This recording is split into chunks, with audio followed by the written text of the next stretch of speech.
The room went silent as Silas dropped the stack of papers on the table between us. 7 pairs of eyes watched, their expressions ranging from feigned sympathy to poorly hidden amusement. "Due to company restructuring, your position has been eliminated," Silas announced, his voice dripping with artificial regret. He pushed the termination papers toward me, his gold watch catching the light, effective immediately. I stared at the documents, my throat tightening. 5 years of perfect performance reviews. The arthritis drug trial data spread open on my desk just yesterday, filled with patient complaints I'd flagged. The timing wasn't coincidental. "The side effects need proper investigation before the trial continues," I said quietly, meeting his gaze. 3 patients developed severe neurological symptoms last week alone. Silas's professional mask slipped. "Look, Tabitha, we appreciate your concerns, but the executive team has reviewed the data and determined the trial will proceed as scheduled. That's against protocol. Those symptoms—" "Let me be clear," he interrupted, leaning forward. "You don't have the money to challenge us." Laughter rippled around the table. My cheeks burned as I recognized faces from the executive floor, people I'd only seen in company-wide meetings, now witnessing my humiliation. "Our legal team handles dozens of disgruntled ex-employees yearly," Silas continued. "Each walks away with nothing but attorney bills. Save yourself the trouble." I gathered my termination papers with steady hands, folded them precisely, and tucked them into my bag. "Security will escort you to collect your personal items," Silas added, already turning toward his laptop, dismissing me. As I stood, our eyes met one final time. I smiled. His smug expression faltered, just slightly. Before I continue this story, if you're enjoying it so far, please take a moment to like this video and subscribe to the channel. It really helps more people discover these true stories of workplace justice. Drop a comment if you've ever witnessed a company trying to silence someone for doing what's right. Now, let's get back to what happened after I was escorted from the building. My name is Tabitha, and until 3 weeks ago, I was the senior clinical trial coordinator at a pharmaceutical company developing a new arthritis treatment. I'd built my career on meticulous attention to detail, which is why the patient reports had alarmed me so deeply. What had begun as a promising treatment had started producing disturbing side effects midway through the trial.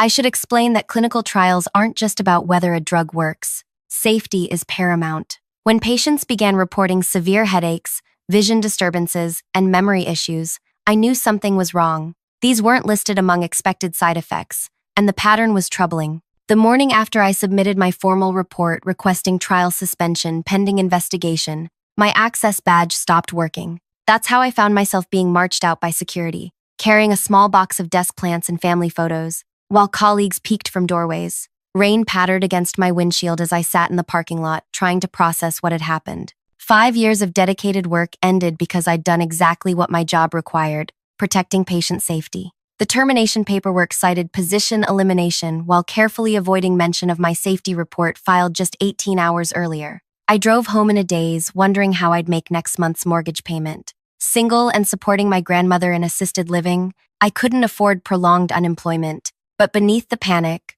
something else burned: determination. My apartment felt emptier than usual that evening. I poured a glass of water and sat at my kitchen table, staring at my termination papers. I thought about the patients in the trial, ordinary people with arthritis who'd trusted us with their health, people who were now experiencing frightening neurological symptoms, while the company rushed toward FDA approval. What happened next wasn't an emotional reaction. It was calculated precision. I opened my laptop and created a detailed timeline of events leading to my termination. Each safety concern I'd raised, each patient report, each meeting where I'd been told not to overreact. I included dates, times, and names. I remembered Silas's smirking face. "You don't have the money to challenge us." He was right. I couldn't afford a legal battle against a pharmaceutical company, but I didn't need money to ensure the truth reached the right people. The next morning, I called 5 patients whose neurological symptoms had concerned me most. I never mentioned my firing or made accusations about the company. "Hello, Mrs. Adelman. This is Tabitha. I'm no longer with the arthritis study, but I wanted to check how you're feeling." I kept my tone casual, concerned. "Those headaches still bothering you? Have you mentioned them to your regular neurologist?" I suggested specific tests that might identify the cause of her symptoms. "It's probably unrelated to the study, but your health comes first." I made similar calls to 4 other patients, each time being careful not to directly accuse the drug of causing problems. I simply encouraged them to seek second opinions and specific neurological evaluations. My next call was to Dr. Harriet Walsh, my former professor, who now served on the Independent Drug Review Board. Harriet, I'd love to catch up over coffee. I'm researching ethical approaches to unexpected trial outcomes for a potential article. We met at a quiet cafe 2 days later. Without mentioning my former employer, I posed hypothetical questions. In theory, if unexpected neurological symptoms appeared mid-trial, what would proper protocol require? Harriet's eyes narrowed. Trial suspension, full investigation, and immediate reporting to the review board. Why? Just academic interest, I replied, steering the conversation toward her recent research. Meanwhile, I applied for positions at competing pharmaceutical companies, emphasizing my expertise in identifying subtle adverse reactions often missed in standard protocols. 2 companies expressed immediate interest. I scheduled interviews, making sure word would travel through industry channels. Pharmaceutical development is a surprisingly small world. News spreads quickly. At home, I assembled 3 items. My original employment contract highlighting patient safety obligations, business cards from competing firms now courting me, and a list of neurologists currently treating former trial participants. I placed them in a plain envelope addressed to the legal department of my former employer. No threats, no accusations, just information that told a story more damning than any lawsuit could convey. 3 weeks passed. I accepted a position with a competitor, but negotiated a delayed start date. Something told me to wait. The morning of my former company's investor presentation arrived, the one where they planned to announce accelerated timeline approval for the arthritis drug. At 9 a.m., I imagined corporate legal opening my package, the implications dawning on them with each document they reviewed. I was washing breakfast dishes when my phone rang at 9:47 a.m. Unknown number. Tabitha speaking, I answered. Tabitha, this is Josephine Winters. My hand froze on the sponge. The company founder herself was calling. We need to talk. Immediately. I think there's been a misunderstanding, I replied, keeping my voice neutral, despite my racing heart. No misunderstanding, Josephine said. Her tone was clipped, professional. I've just come from a meeting with our legal department. 4 senior staff members, including Silas, have been escorted from the building. I sat down at my kitchen table, phone pressed to my ear. Outside, clouds gathered as if matching the storm brewing at my former workplace. That's unfortunate, I said carefully. The investor presentation has been postponed, she continued, and the trial has been temporarily suspended pending a full safety review. I remained silent, waiting. Josephine cleared her throat. We'd like you to come in this afternoon. There are matters to discuss. I've accepted another position, I said. We're prepared to make a compelling counteroffer, she replied quickly. Chief Safety Officer reporting directly to me. Full autonomy over trial protocols. The position hadn't existed when I was fired. I thought about declining, about walking away completely, but the patients in that trial deserved someone who would prioritize their safety. I'll hear what you have to say, I finally answered, but I make no promises. 2 o'clock, she said, relief evident in her voice. My private office entrance. I spent the next hour researching wrongful termination settlements, determining what my silence might be worth to them. Then I dressed carefully in a navy suit I'd purchased for interviews, not the one they were used to seeing me in. Walking back through those glass doors felt surreal. The receptionist's eyes widened upon seeing me. She hurriedly made a call, then directed me to the executive elevator, one I'd never been permitted to use before. Josephine's assistant met me as the doors opened, escorting me past curious onlookers to the founder's corner suite. People stared openly. News traveled fast. Josephine stood as I entered, extending her hand. Thank you for coming, Tabitha. 2 other people sat at her conference table, a woman I recognized as the head of legal, and an older man I'd never seen before. This is Gregory Pearson, board chairman, Josephine introduced him. And you know Diane from legal. I nodded, taking the offered seat. What happened this morning? I asked directly. They exchanged glances before Diane spoke. Your package raised serious concerns about protocol violations in the arthritis trial.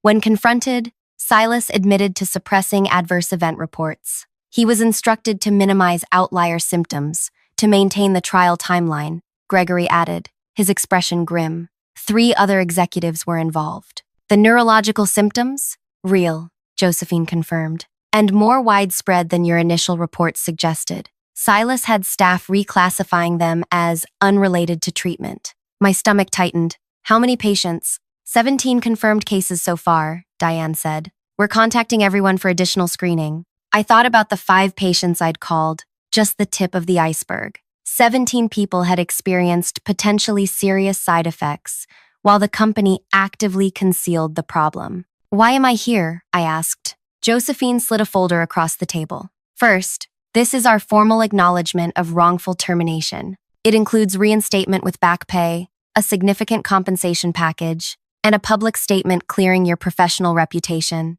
I opened the folder, scanning the details. The settlement figure made me blink. Second, she continued, we're creating a new executive position, Chief Safety Officer, with direct board reporting lines, independent authority to halt trials, full team selection privileges, and budget autonomy. You want me to clean up this mess, I stated. Gregory leaned forward. We want you to prevent the next one. The board had no knowledge of what Silas was doing, but that's no excuse. Our oversight failed. I closed the folder. I need time to consider. Of course. Josephine nodded. But there's something else you should know before deciding. She turned her laptop toward me. On screen was an email thread between Silas and someone named Victor at another pharmaceutical company. My breath caught as I read. Tabitha continues raising concerns about the neurological symptoms. She's becoming a liability. Victor's reply, we can find a place for her here. Get her out cleanly, and we'll ensure she's contained with an attractive offer. My hands trembled slightly.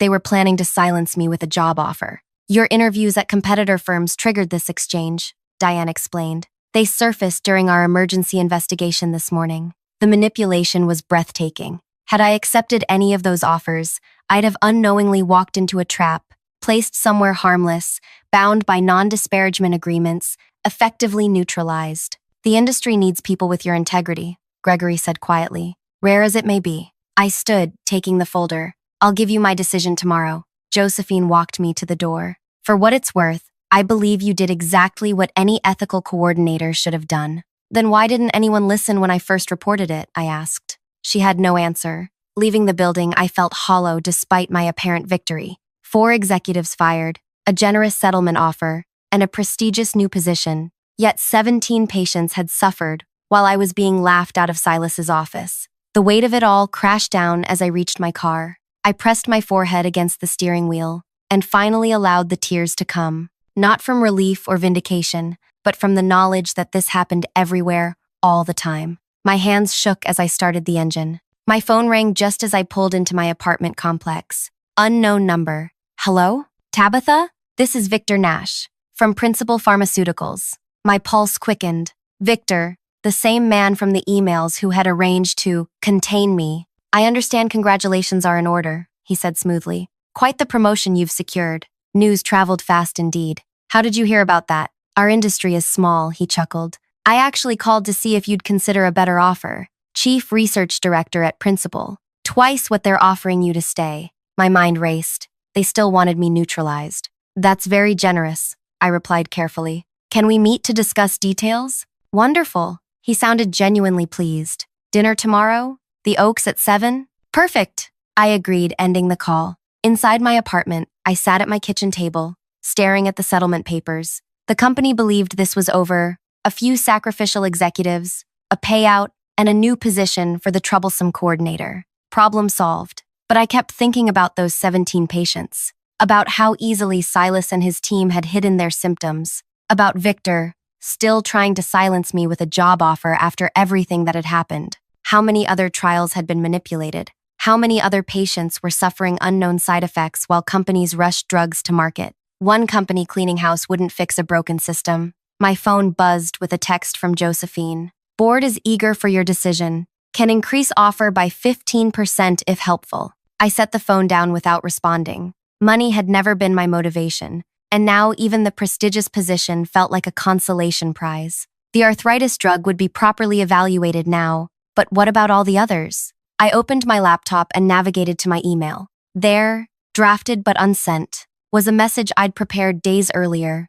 but hadn't had the courage to send. It was addressed to Dr. Harriet Walsh and included a detailed account of what I'd observed in the trial, with patient case numbers, not names, and dates. My finger hovered over the send button. Forwarding this to someone on the Independent Drug Review Board would trigger an investigation far beyond my former company. It would likely end my career in pharmaceuticals entirely. No settlement, no prestigious new position, but those 17 patients deserved more than an internal corporate cleanup. They deserved an industry that wouldn't let this happen again. I closed my laptop without sending the email. Not yet. First, I needed to understand exactly how deep the deception went. Tomorrow's dinner with Victor might provide those answers. That night, I barely slept. The settlement papers sat on my nightstand, the amount enough to pay off my mortgage and secure my grandmother's care for years. The job offer represented professional validation at the highest level. All I had to do was accept,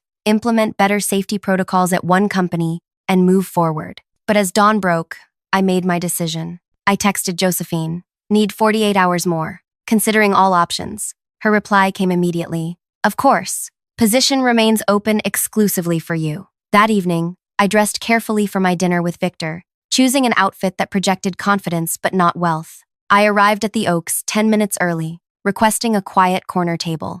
Victor arrived precisely at 7, tall and polished in an expensive suit. He smiled broadly, extending his hand. "Tabitha, a pleasure to finally meet in person." His grip was firm, his charm immediate. I understood instantly why he'd been chosen to handle me. Where Silas had been openly dismissive, Victor radiated respect and appreciation. "I've reviewed your work on multiple trials," he said as we settled into our seats. "Your attention to anomalous patient responses is exceptional." "I take patient safety seriously," I replied. "As do we all," he agreed smoothly. "Though sometimes overzealous executives can lose perspective when deadlines loom." Our server arrived with water and menus. Victor ordered an expensive bottle of wine without consulting me. "I understand there was some unpleasantness with your former employer," he continued once we were alone again. "Something about neurological symptoms in an arthritis trial?" The casual way he referenced potentially serious side effects made my skin crawl. I maintained my composed expression. "Yes, unfortunate situation." Victor leaned forward slightly. "Between colleagues, how serious were those symptoms really? Sometimes patients exaggerate, don't they?" There it was, the test. I took a careful sip of water before answering. "Serious enough that several patients required hospitalization," I said, watching his reaction closely. His expression didn't change, but something flickered in his eyes. "Calculation. Regrettable," he nodded. "But between us, every drug has side effects. The question is always whether the benefits outweigh the risks." "And who decides that balance?" I asked. Victor smiled. "That's why I want you at principal. Your perspective would be valuable on our more challenging trials." The server returned with wine. As Victor went through the tasting ritual, I noticed him check his watch. Someone else was joining us. "I hope you don't mind," he said, confirming my suspicion. "I've invited our chief medical officer to join us. He's particularly interested in your approach to trial management." My heart raced as I realized this wasn't just a job offer. They were assessing me, determining if I could be trusted to look the other way when necessary. And if I couldn't, the restaurant door opened, and a familiar figure walked toward our table. My blood turned to ice. "Silas." I froze, wine glass halfway to my lips. Silas approached our table with the same confident stride I'd watched countless times in office hallways. Gone was the corporate attire, replaced by a casual blazer that somehow made him look more dangerous than before. "Sorry I'm late," he said, taking the empty chair beside Victor. His eyes met mine with no hint of surprise. "Hello, Tabitha. You two know each other, of course." Victor smiled, pouring Silas a glass of wine. "Intimately," Silas replied, his voice smooth as poison. "Tabitha and I have quite a history." My mind raced through possibilities. Silas had been escorted from the building this morning. How was he now sitting across from me as Principal Pharmaceuticals Chief Medical Officer? "I was under the impression you were still with my former employer this morning," I said carefully. Silas laughed, the sound hollow. "A misunderstanding that's been resolved. My resignation was already submitted last week. Today was merely theatrical." Victor watched our exchange with calculating eyes. Silas has been consulting with us for months. When the opportunity arose to bring him on full-time, we couldn't resist. The pieces clicked into place. This wasn't just two companies competing. This was coordinated. Silas hadn't been fired. He'd been extracted, moved to a new position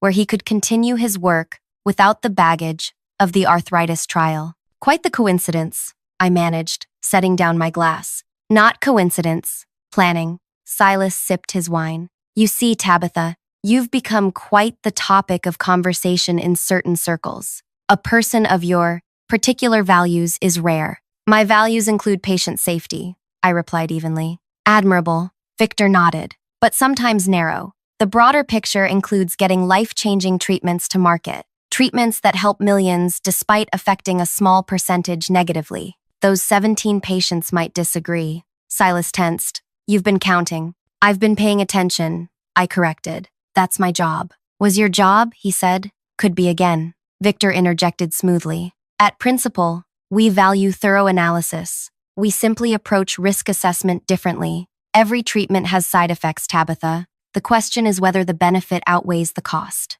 And who calculates that cost? I asked. The executives who receive bonuses for meeting deadlines, or the patients experiencing symptoms that get classified as unrelated. A tense silence fell over the table. The server approached, but Victor waved him away. You misunderstand, Silas said finally. We're not the villains you imagine. We're pragmatists. 5,000 arthritis patients would benefit from that drug. 17 experienced neurological symptoms. Statistically irrelevant, I finished. Tell that to Mrs. Adelman, who can't remember her grandchildren's names anymore. Victor leaned forward. What exactly did you tell those patients when you called them? The question carried weight. They knew about my calls. I suggested they see specialists for their symptoms, I replied truthfully. Nothing more. Yet 5 of them withdrew from the trial, citing safety concerns. Silas's eyes narrowed. Quite the coincidence. Perhaps they made their own risk calculations, I suggested. Victor exchanged a glance with Silas before addressing me again. Here's our offer, Tabitha. Chief Research Director at Principal. Triple your previous salary. Complete authority over research protocols, within reasonable parameters, of course. And if I decline, then we'll be competitors, Silas said. And I should warn you, your new position at your former company? It's temporary. A legal maneuver to mitigate liability. Once the arthritis trial situation stabilizes, they'll phase out your role. My heart sank. It made perfect sense. Josephine hadn't created the chief safety officer position out of ethical conviction, but as protection against potential litigation. How would you know their plans? I challenged, though I suspected the answer. Because it's what I would do, Silas replied. Create a safety position, let you implement new protocols, then quietly dissolve the role once investor confidence returns. Basic crisis management. We're offering something more permanent, Victor added. Real influence in an organization that understands how the industry actually works. Their confidence was unnerving. They weren't worried about anything I might reveal because they knew how the system protected itself. I need time to consider, I said. Of course. Victor passed me a business card. We can offer you 48 hours. After that, certain opportunities may change. The threat was thinly veiled. I took the card, tucking it into my purse.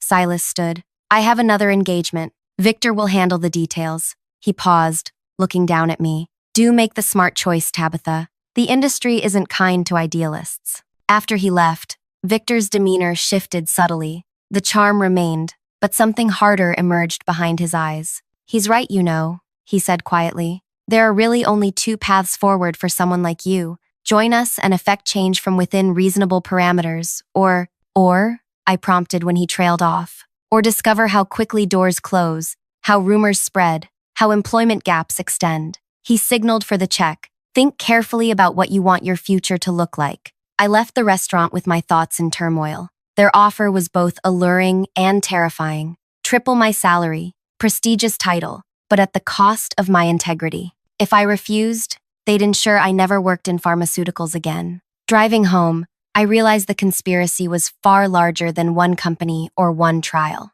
This was industry-wide, a system designed to silence concerns, prioritize profits, and classify casualties as statistical anomalies. My apartment felt small and vulnerable that night. I checked the locks twice, drew the blinds. The settlement papers from Josephine still lay on my kitchen table, a temporary solution that would eventually leave me exposed. My phone buzzed with a text from an unknown number. Smart people know which battles they can win. I set the phone down, hands trembling slightly. The walls were closing in. Neither company offered real protection, just different flavors of compromise. At midnight, unable to sleep, I sat at my laptop and opened a new document. I began typing everything: the arthritis trial, the neurological symptoms, Silas's dismissal of concerns, Victor's recruitment attempt, their dinner conversation, names, dates, quotes. When I finished, I stared at the screen. This document, if released, would burn every bridge I had. But keeping silent meant becoming complicit in a system that treated human suffering as acceptable collateral damage.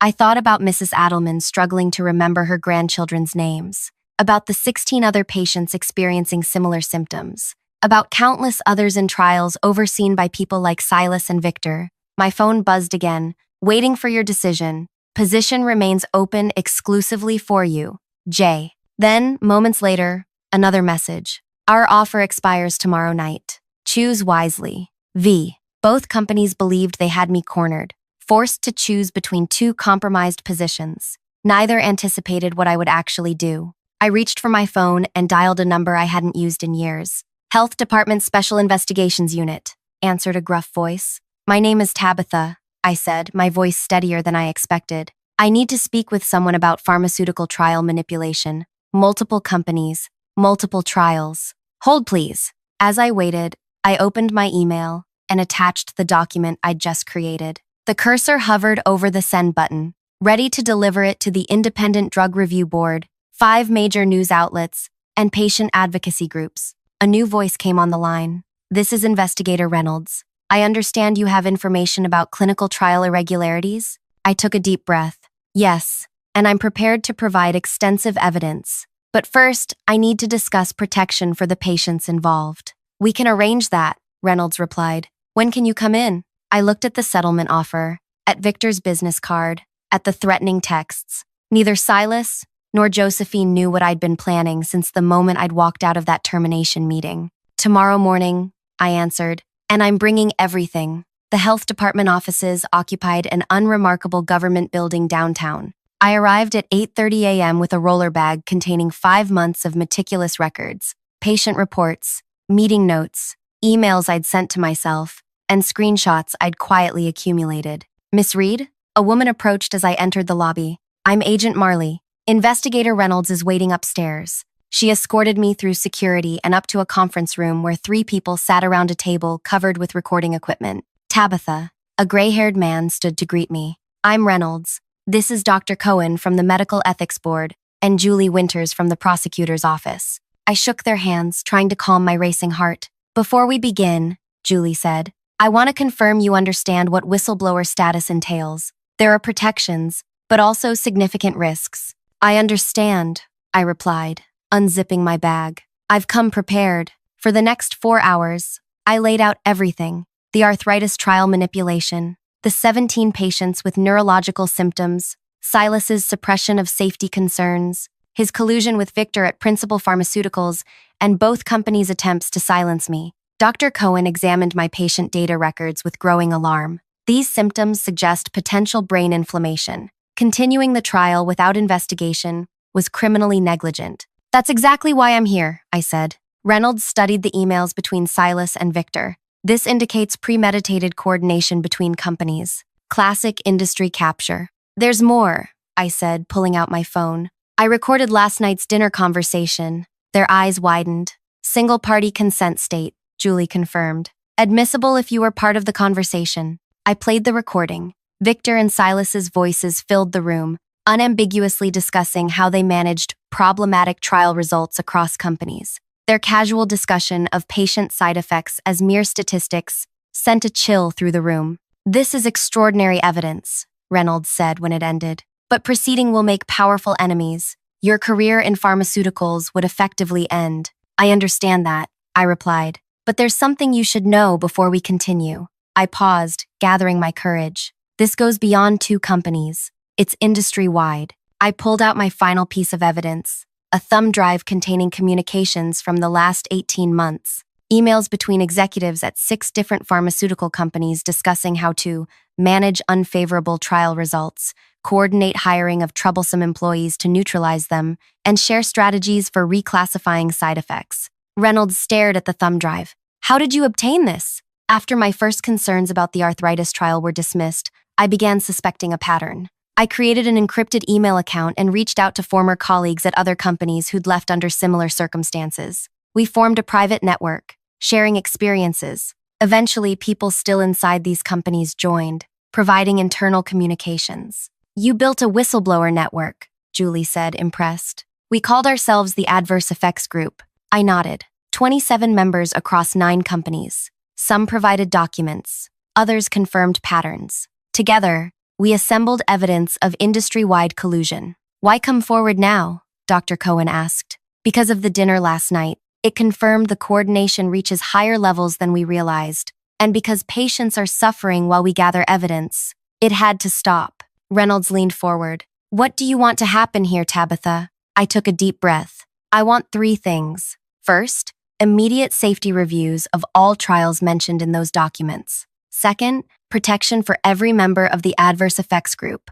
And third, I want systemic reform that prevents this from happening again. That's ambitious, Julie noted. It's necessary, I replied. Otherwise, they'll sacrifice a few executives and continue business as usual. Reynolds exchanged glances with his colleagues. We need to bring in more people. This is bigger than our department alone. By noon, the room had filled with additional investigators, FDA representatives, and prosecutors. My phone buzzed repeatedly with messages from both Josephine and Victor, each pressing for my decision. I silenced it, focusing instead on walking the assembled officials through our evidence. At 2 p.m., I received a call from Mrs. Adelman. Tabitha, something strange is happening. The company called offering free comprehensive neurological testing. They said it's routine follow-up, but they're sending a car for me tomorrow morning. My heart raced. Don't go, Mrs. Adelman. They're attempting damage control. After consulting with Reynolds, we arranged immediate protective measures for all 17 affected patients.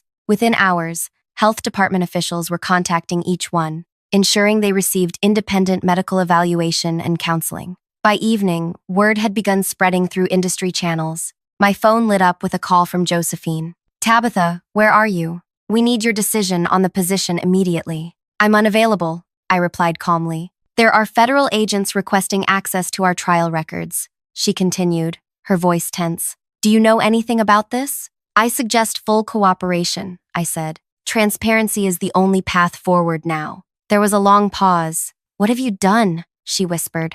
What I should have done from the beginning. Goodbye, Josephine. Victor's message came minutes later. This is a catastrophic career decision. We could have protected you. I didn't respond. At 7 p.m., Reynolds approached me with a cup of coffee. The first search warrants are being executed now. 6 companies simultaneously. No chance for document destruction. What happens next? I asked. For you, protective custody tonight. Tomorrow, formal deposition. He studied me carefully. Are you prepared for what follows? These companies employ armies of lawyers. So do we, I replied, gesturing to the roomful of government officials now working through my evidence. And we have something they don't. What's that? The truth, I said simply, and 27 witnesses ready to corroborate it. That night, from a hotel room guarded by federal agents, I sent a single message to the Adverse Effects Group. Protocol activated, everyone safe, bring everything tomorrow. The response came immediately as members confirmed receipt. Each had been living with the same burden, gathering evidence while watching patients suffer. Each had been waiting for this moment. At 9 a.m. the next morning, as I was preparing to leave for my formal deposition, breaking news alerts flooded my phone. Stock prices for all 6 pharmaceutical companies were plummeting. Trading had been halted for 2. The headline on the financial news network read, Major pharmaceutical companies face federal investigation over trial manipulation. By noon, the story had exploded across all media channels. Early reports mentioned coordinated whistleblowers and systematic patient safety violations. The public response was immediate and furious. At 2 p.m., I sat beside Julie Winters as she addressed a room of reporters. Today, the largest pharmaceutical whistleblower case in history was filed with 28 individuals providing coordinated testimony and extensive documentation. The investigation spans 6 major companies and dozens of drug trials. Patient safety was knowingly compromised for financial gain. A reporter called out, "Is it true one of the whistleblowers was fired for raising safety concerns, then offered positions at multiple companies to keep quiet?" Julie glanced at me. We had agreed I would remain anonymous for now. We can confirm attempts were made to silence several whistleblowers through various means, she replied carefully. When the press conference ended, Reynolds showed me the preliminary reports. Silas had been arrested while attempting to board a private flight. Victor was being questioned. Josephine had already offered full cooperation in exchange for leniency. The executives understand they're facing criminal charges, Reynolds explained.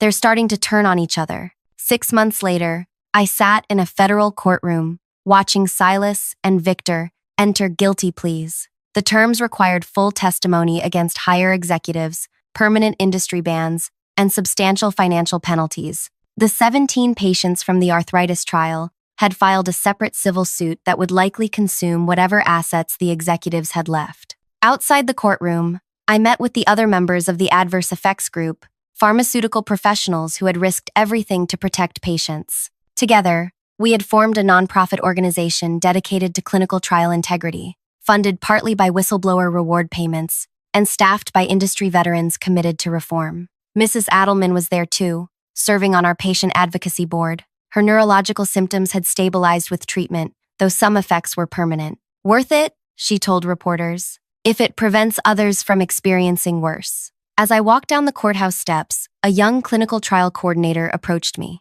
"I started my job 3 months ago," she said nervously. "I've been asked to reclassify some concerning cardiac symptoms as unrelated to treatment. Your story inspired me to come forward." I handed her my card. "Call me tomorrow. We'll help you document everything." The pharmaceutical industry had believed their system impenetrable, that people like me could be fired, silenced, bought, or discredited. They never imagined we would find each other, build a network, and wait for precisely the right moment to act together. They were right about one thing. I didn't have the money to challenge them alone, but I had something far more powerful. 27 colleagues with the same evidence, the same experiences, and the same commitment to patient safety. That was the revenge they never saw coming. If this story resonated with you, please take a moment to like, share, and subscribe. Your support helps more stories of corporate accountability reach people who need to hear them. Have you ever witnessed wrongdoing in your workplace? Comment below about how you handled it or what you wish you'd done differently.